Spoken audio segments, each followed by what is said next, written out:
Hey everybody, welcome to Outlier On Air, episode 400. This is the podcast where we interview founders, disruptors, and mavens. As always, I'm your host, Ever Gonzalez.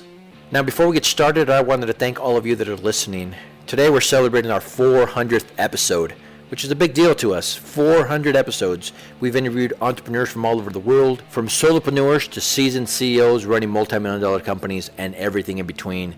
It's been a great journey. We've had a lot of fun. We've made a lot of friends. And because of the show, we've been able to do a lot of good for our company, Outlier HQ. If you've been with us from the very beginning, or if this is your first episode, thank you. We hope you enjoy it. We hope you continue to listen. Now, I kind of want to take it back a little bit. I want to thank Melinda Yeaman and Mike Sheffield, who were the original host of the show almost 3 years ago, helping pave the way for what Outlier On Air has become. So, Mike, Melinda, my friends, if you're listening, thank you very much. From the bottom of my heart, thank you very much. Anyway, let's get to this episode. On this episode, we have New York Times best-selling author Andy Weir.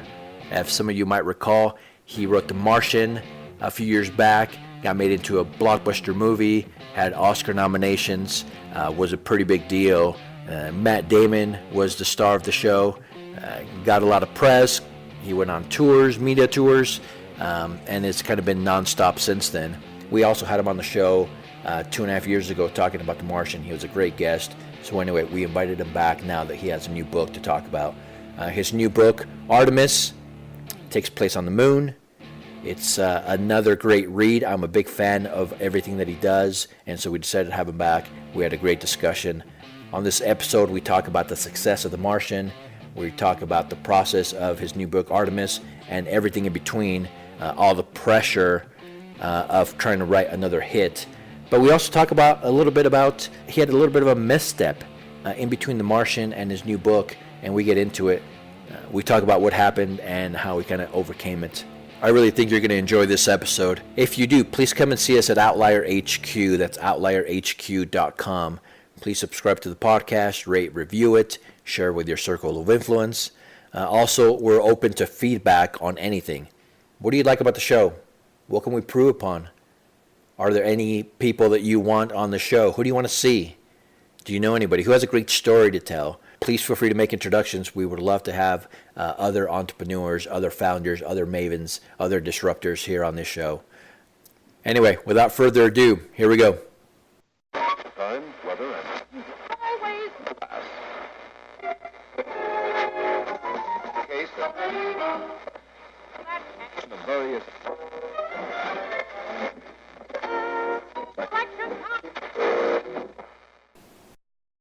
I'm Andy Weir. I'm an author and I'm an outlier.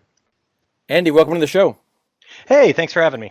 Now, it's been a little while since we talked. You were on the show in 2015. The book had just come out. Actually, the movie had just come out. The book had been out for a little bit.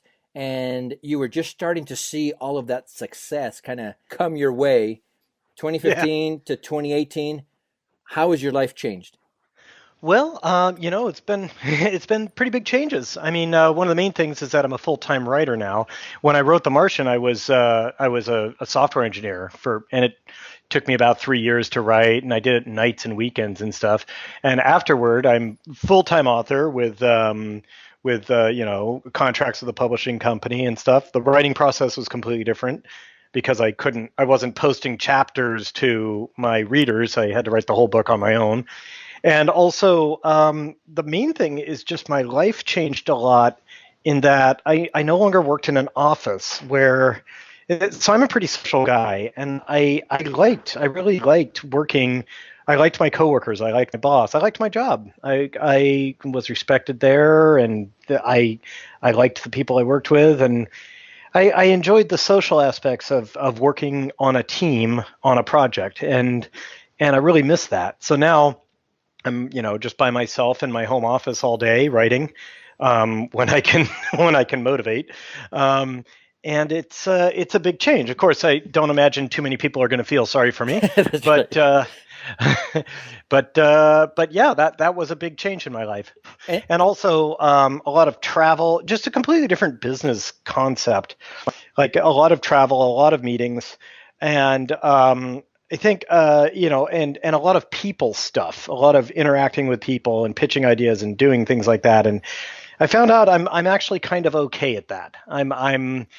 I think a large part of that is because success came late in life for me. I was 42 when The Martian came out, and so I had a good 4 decades of life making sure that I was humble, you know.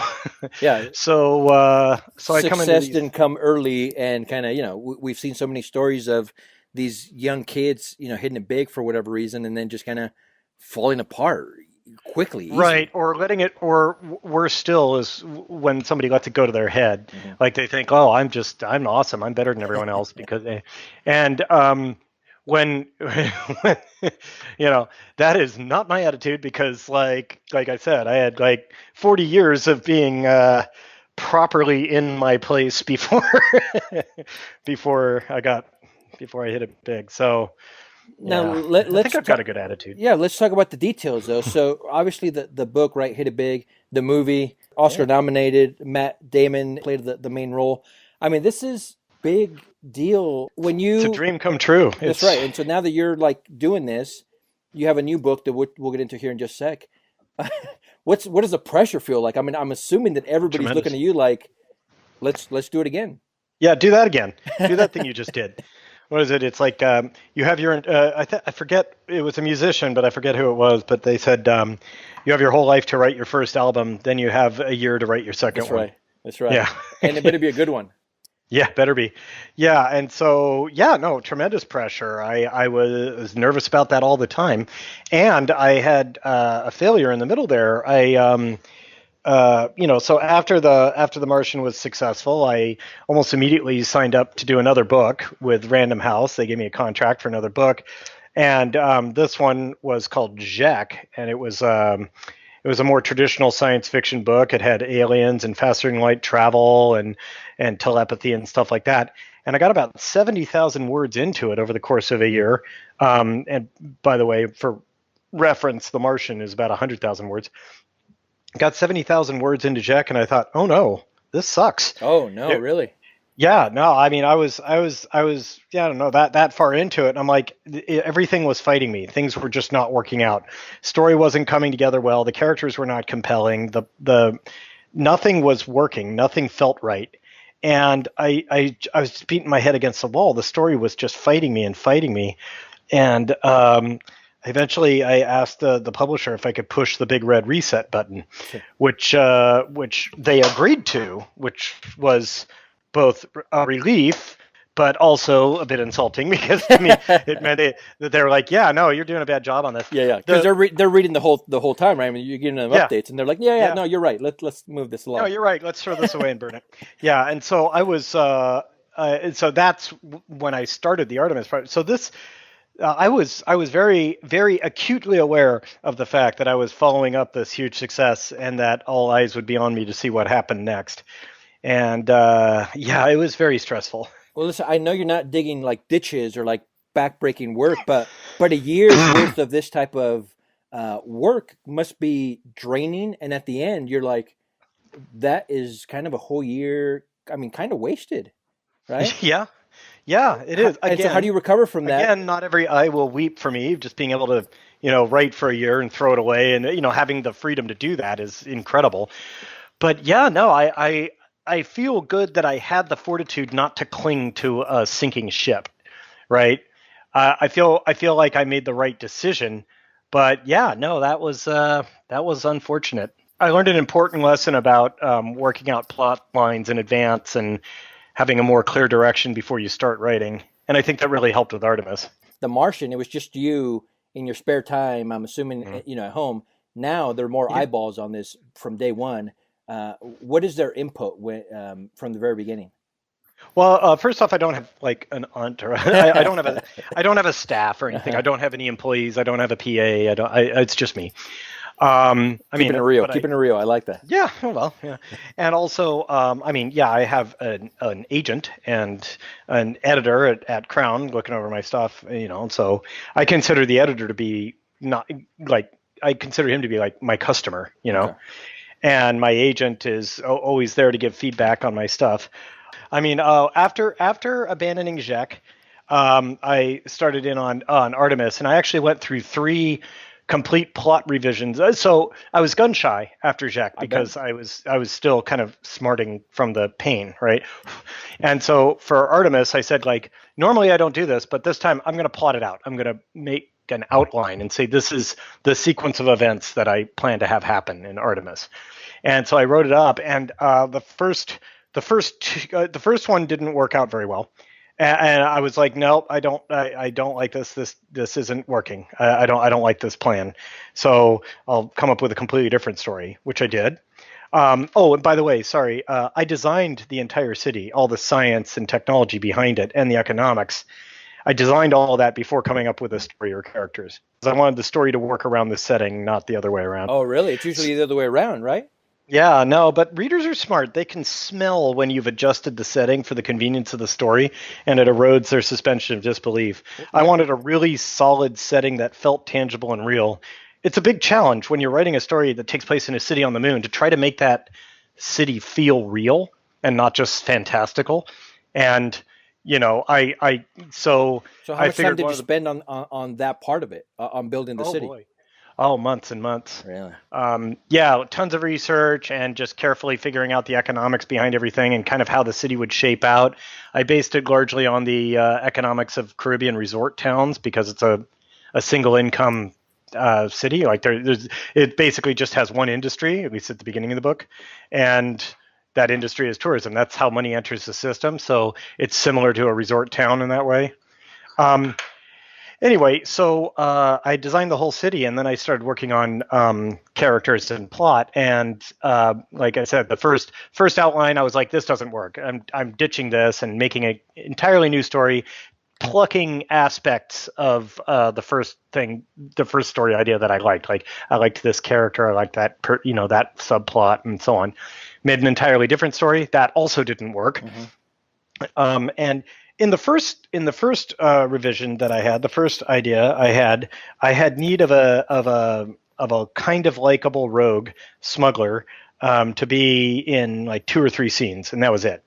And so I created her by just saying like, oh well, Artemis is a very international city.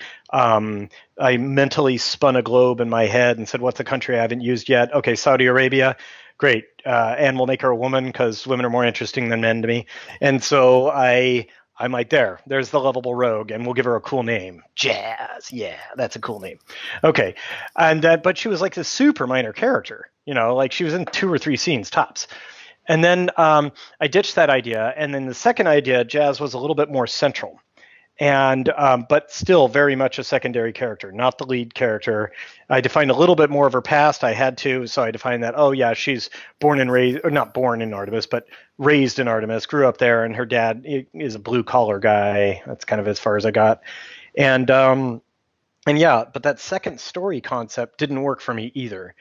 But I was like, all right, time for back to the drawing board. What do I like? What have I got here that is working? What feels good?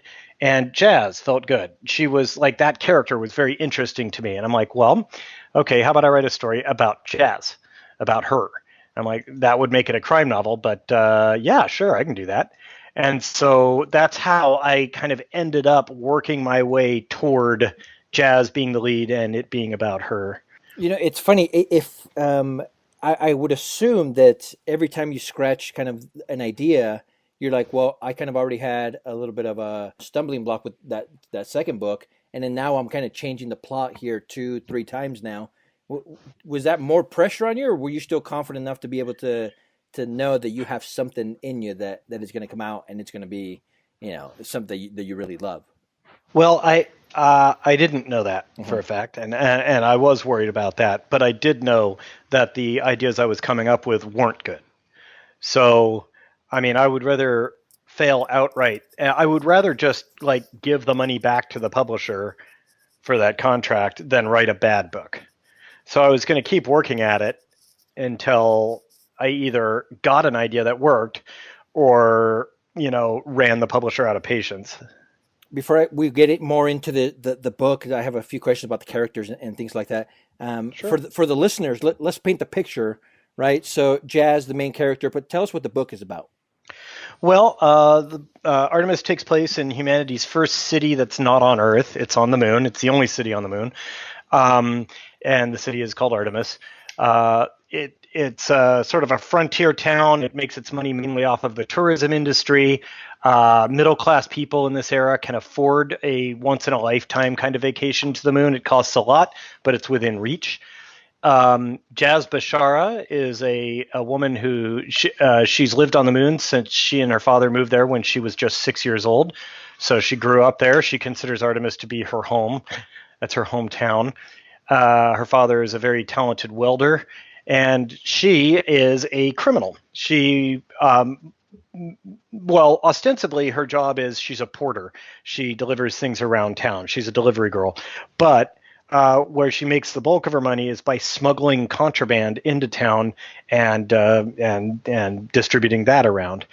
And Artemis has a bunch of strict fire safety regulations and stuff. So most of the contraband are flammables. So, for instance, tobacco is illegal in Artemis, not because of, health, but because of fire. They don't. If something is flammable and not absolutely necessary, then it's not allowed in. Mm-hmm. And so that's how she makes her income. And one day she gets offered an opportunity to do some industrial sabotage, and the payoff is just too good for her to ignore. And so she takes the job, and everything goes exactly according to plan. There are no complications, and the book just ends. No. Yeah, standard crime story, complications arise, and so on.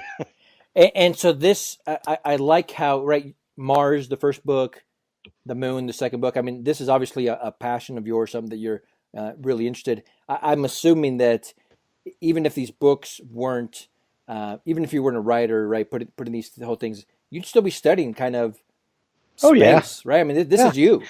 I think my next one will take place on the sun. The sun. Whatever it takes, right? Whatever it takes, yeah. So let me ask you this. With the Martian and what Mark Watney, and now with Jazz, most writers, I know my wife is a writer, and this is how she feels anyway, every character, at least every main character, has a piece of the writer in them, right? I can see that with Mark, right? He's the hero in all of us and who we kind of wanted to be. Jazz, though, is there... What's the connection there with you? Is there any? Oh, yeah, no, absolutely. So Mark Watney is the idealized version of me. He's kind of he's the aspects of my personality that I like and none of my many flaws. So he's like what I wish I were, He's the distilled and refined version of me where you get rid of all the bad crap. Uh-huh. He's the you on social media, right? Is that what it is? Yeah, maybe, yeah. Jazz is more like the real me. Okay. Or more accurately, Jazz is very similar, is based pretty much on my own personality when I was her age, when I was 26. I was a screw-up. I was immature for my age. I made bad life decisions over and over again. I was really intelligent, but not using it, not living up to my potential at all. And I wish I could go back in time and beat my younger self up for all the stupid crap he did. And so Jazz is very much a reflection of that. Now, just, to be fair, I didn't commit crimes and stuff like that, but she's the magnified version of all the interesting parts of my flaws. So yeah, she is an Arab woman who grew up on the moon, and so people say, well, what's that got to do with you? It's like, well, her personality foibles are very much me. Was it difficult to kind of get into her head? Was that I remember being her. Really? Yeah, so it was okay. Yeah, I mean, so the biggest challenge was writing from a woman's point of view, because she's a woman and I'm not. Her personality is still very similar to the way I was, but no matter how similar a man and a woman may be in conclusion and actions, their thought processes and their manner of speaking is usually different. And so I didn't have to worry about her being from Saudi Arabia, because culturally that's not her culture. She is ethnically Arab, but she's culturally Artemisian, and that's a culture I made up. So I'm right by definition on that. But in terms of being a woman, I just had to resort to subject matter experts. In other words, I gave a copy of the of my first draft to every woman that I knew that I could trust with not to put it online or whatever, not to leak it. And I took their feedback and adjusted stuff accordingly. And I did my best on that. But that's probably the thing that I was least secure about in Artemis was, having a female lead. From start to finish, what was that timeline? How long did it take? It took me about, I would say, like 10 months total to write it, to get it, to get the first deliverable to the publisher. In other words, I say like, okay, I'm done. I've, then begins the editing, then begins the back and forth with the editor and making changes and stuff. But it was about 10 months to get that first draft done.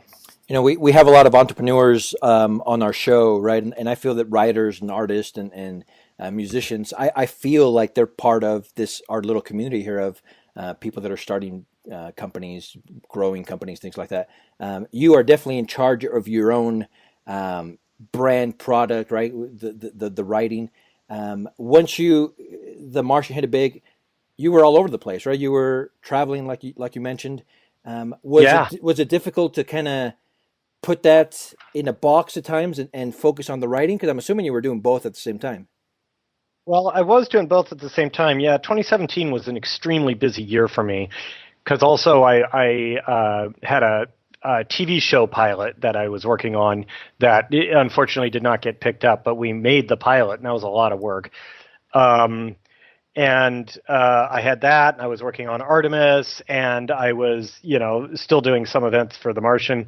But for the most part, once the main sales curve of the Martian went down to nominal levels, I wasn't doing that many events. So I've been pretty good now about not doing events, like basically, making time to write, making sure that if I'm going to do an event or if I'm going to be somewhere in person, I want to make sure that there's a real tangible benefit. Either that or it has something to do with education. Sure. I'll generally do education stuff, but come speak at our thing and we'll give you an honorarium. And I'm like, well, thanks, but I need to write. That's right. I got to get to work. You obviously being the creative behind this huge machine that you've created. How involved are you on the business side of it? With the negotiating, with deals and all that good stuff? That's really all my agent. Mm-hmm. So I have very little to do with that. He just kind of presents them as a fait accompli, and says like, here's what the offer is. Here's what I think we should go back with. And like 99 times out of 100, I'll just tell him, yeah, do that. And once in a while, I'll be like, no, this one thing is more important to me than that other thing. So, when you formulate the next offer, you can give a little on this front, but try to get a little bit more on that front, that sort of thing. But for the most part, that's my agent. My agent's doing that. And so you put a team together. Obviously, just you and the agent. It sounds like, but somebody that you trust, where you can focus on. Two agents. There's my literary agent and my film agent. Okay. And I have huge amount of trust in both of them. Talking about your film agent now, is this there's rumor, I don't know if it's been official, is there a movie deal for this for Artemis? Yes. Fox has bought the film rights already, not just optioned but actually purchased, so that's a substantial, to me it's a substantial commitment. To them it's pocket change, but yeah, they've bought the film rights and they've attached the directing duo of Phil Lord and Chris Miller to direct. Now, whether if it gets made into a movie, I don't know. That's it. A bunch of things have to go right for a movie to actually get made. So I'm just kind of like hopeful, right? For those that don't know, that those are big time directors, right? They've been involved with what is it, Solo, with the Han Solo movie, the Star Wars movie. Yeah. Yeah, they were working on Solo until they had I don't know. I'd let them talk about how they ended up leaving the project. I don't know all the details, but they had some falling out with Disney, and but before that they did the Lego Movie and 21 Jump Street and stuff like that. Yeah, these are big time guys. They're not beginners. Yep. For sure. No, they're definitely not. That must feel good, right? Does. It feels like 2 hits. I mean, How has Well, Artemis been let's see. received? It's been out a couple months now. Yeah, the general consensus is it's not as good as The Martian, but it's still really good, and I'll take that. Yeah, I'll take it. you're like, I'll okay, take good. it. Yeah, all right. It- That works for me. do you have? Are you working on anything else right now? Well, right this moment, I'm taking a bit of a break. I'm thinking up what my next book is going to be, and I'm trying to put a lot of work into making sure that that's going to be a good follow-up. I'm thinking about doing. I definitely want to write more stuff that takes place in Artemis. Everybody responded very, very favorably to the setting. Even the negative reviews, people have nice things to say about the city itself, and so I think I'm onto something there. And so I'd like to write more stuff that takes place there. However, I've also got ideas that have nothing to do with Artemis, and so I might pursue one of them. But still in space. Oh, definitely space. Yeah. When you're not writing, what are some of the things that you enjoy doing? Well, I am a board game geek. I like playing board games. My buddies come over, weekly, and we play board games. And then also I'm into cocktail mixing. I like mixing, high-end cocktails. Mm-hmm. I've got another group of friends, not my board game geek friends, but different friends, who we go out to like high-end cocktail bars and try out their stuff, and we try to get better at making cocktails and stuff like that. It's a fun hobby. With all the success that you've had right now, right? And this is the same kind of question we ask these entrepreneurs have had. Serial entrepreneurs have had hit after hit after hit. For you, what's the single biggest reason for your success? Oh boy, I don't know. I think I stumbled into a niche market that nobody, including myself, knew existed. It turns out there is a market out there for scientifically accurate science fiction. That there is a demand for that nobody, including myself, knew was out there. When I wrote The Martian, I thought I was writing for a teeny tiny percentage of dorks such as myself who actually like to see the math done in the story. Mm-hmm. And I thought that there would be maybe 1,000 people worldwide who would actually enjoy that level of detail. But it turns out people really respond to that. They really like it. And it caught me off guard. I was really surprised by that. So when I wrote Artemis, I did the same thing. I'm like, well, shoot, I love writing things this way. So if you'll read them, then I'll write them. That's right.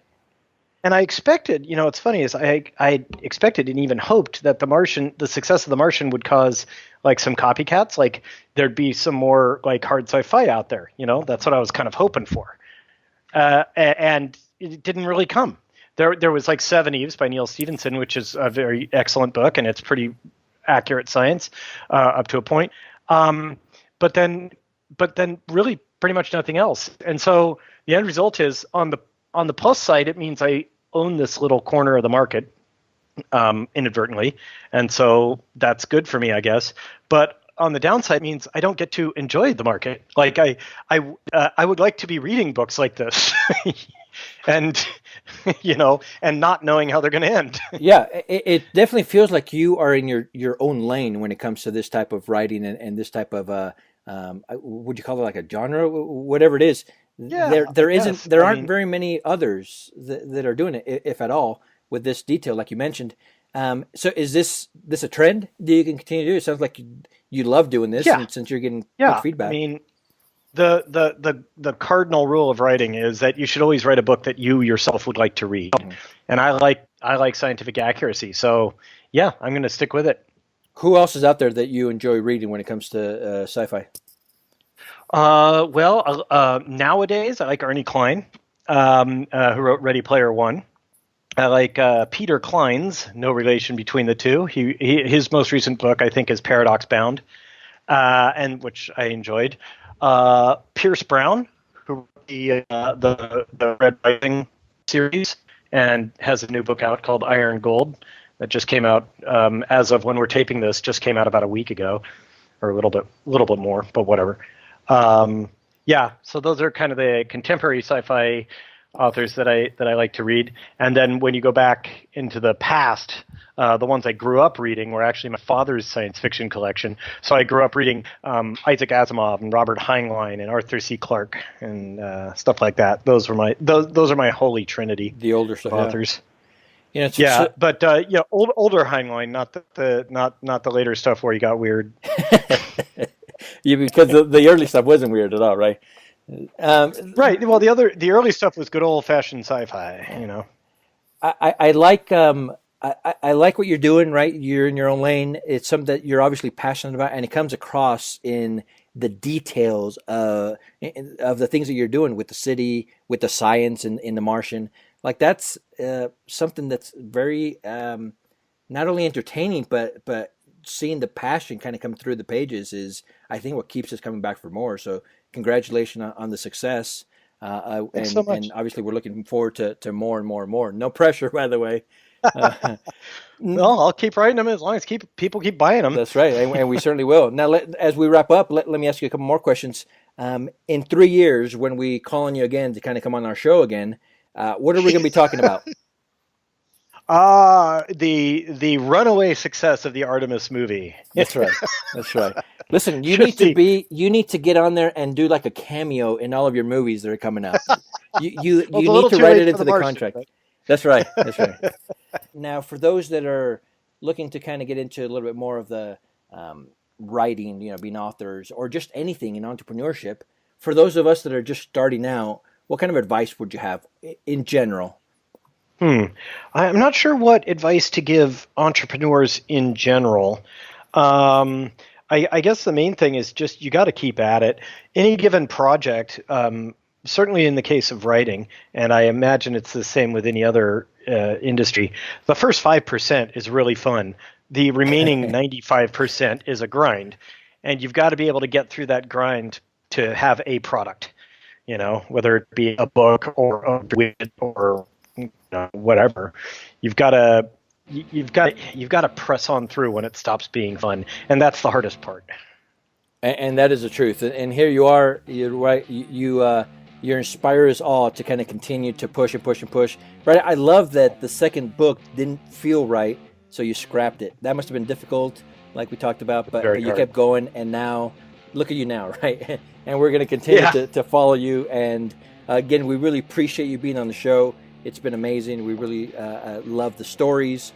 We love the books. We're big fans, and we wish you nothing but the best. Thank you very much, and thanks for having me. Outliers, we'll talk to you tomorrow.